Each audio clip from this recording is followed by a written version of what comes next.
From the mind of Mark Yoshimoto Nemkov.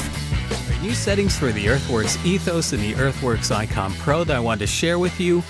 First thing, I switched from the Neve 88RS to the SSL 4000E because I think I like the way the SSL handles the low-end resonances better, and I think that's because the SSL was really designed in the 80s to really clean up that congested low end. So what we have here is a little bit of a leaner, meaner sound than the Neve 88RS, which is fine, which I think works really well with the Ethos. EQ settings, pretty much the same, always a push at 9, always a push at 4.5, and then I have a little bit of a cut here, 2 dB cut at 100 to help out the low end. A little bit of compression in here. What do we have this set at? About 3 to 1. As you can see, I mean, it's barely even registering. You're not even seeing any compression at all. And I just have a little bit of expander in here, and I'll show you why in a second.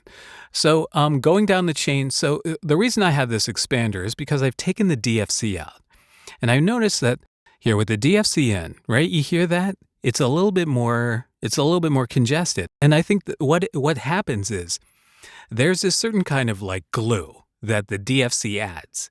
That usually works with everything, but for some reason it doesn't really work with the Ethos. And I think that was one of the roadblocks I was running into, trying to get this sound shaped.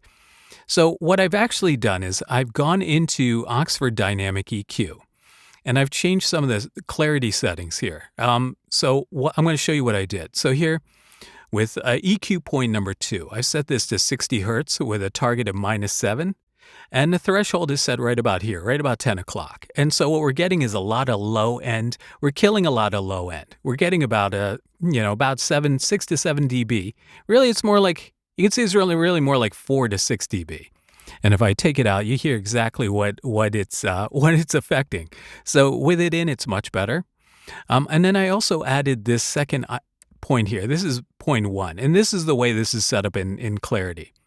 So this one, point 1 here, is set up at 482. I just kind of dragged it around and I found a resonance area. And just cutting it a little bit. The target is -3.77, and it's just the threshold here is set just a little bit above 12 o'clock. So we're cutting it just a little bit. And again, if I take this out, you'll hear, it feels a little bit fuller, but it also feels a little bit more congested. And in a spot where I think you're really going to compete with, with music beds. Specifically. Point 4 here, right? So this is set at 2009 with basically just a tiny little boost. It's like a 2 dB offset.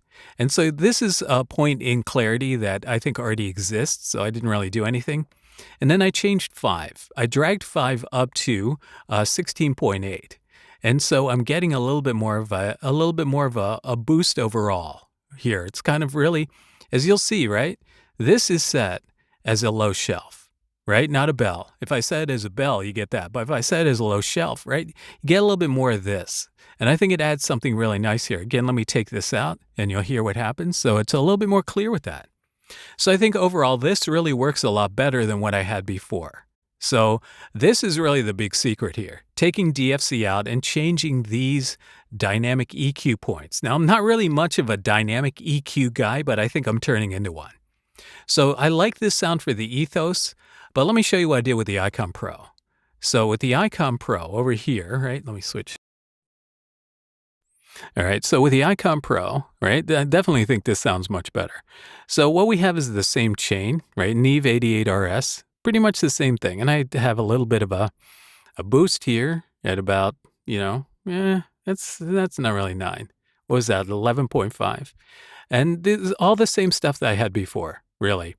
Tiny little boost here at 940 and a little bit of a boost here at 120. Just a tiny, tiny thing. So let me move this over. But here's where all the magic is really happening, right over here. So what I've done is I've changed the clarity setting again. And instead of the massive cut that we have with the Ethos, we have a boost here to make up for the fact that the low end tails off on the Icon Pro. So I've set this at 59.5, target of 7.09, and really just in setting the threshold so I hit that constantly. So I'm adding, really, like you can see it's almost boosting up to 9 over here, and I think it really needs it. And if I take that out, right, it feels a lot thinner, but I like it better with it in. So again, with it out, it's not bad, but I like it better with it inside. And in here, I've added just a tiny little bit of a cut at 670. So it's a minus 2.83 dB cut, and I'm not really even hitting the threshold that much. I can really kind of dial it back. You feel that? But it feels too thin there, so we're going to put it right back there. 4 has a little bit of a boost here. So as you can see, my target is 3.1, and it just gives it a little bit more of a push right here at 2000, right? And then 5 also another boost here at 5000. Same thing as on the Ethos, but my target here is 4.27. And as you can see, I have my threshold is set pretty high, but it hits it all the time. So we're getting what is definitely a more clear sound. If I take that out, right, you definitely feel a little bit more of that low end, but right here it feels a little bit better for voice. So these are my new settings. I really like this a lot. And here I do have the DFC in. If I take the DFC out, you hear that? See, I like what the DFC adds. What the DFC adds there, that little bit of glue really works with the Icon Pro. It does not work with the Ethos. So here's the Icon Pro again. And here is the Ethos. And yeah, so overall, I'm a lot happier with these settings. I wanted to show you my updated settings for these. And I want to know what you think. What do you think of these two new sounds? All right, let me know. Leave a comment. Until next time, this is Mark Yoshimoto Nemkov, fading to black.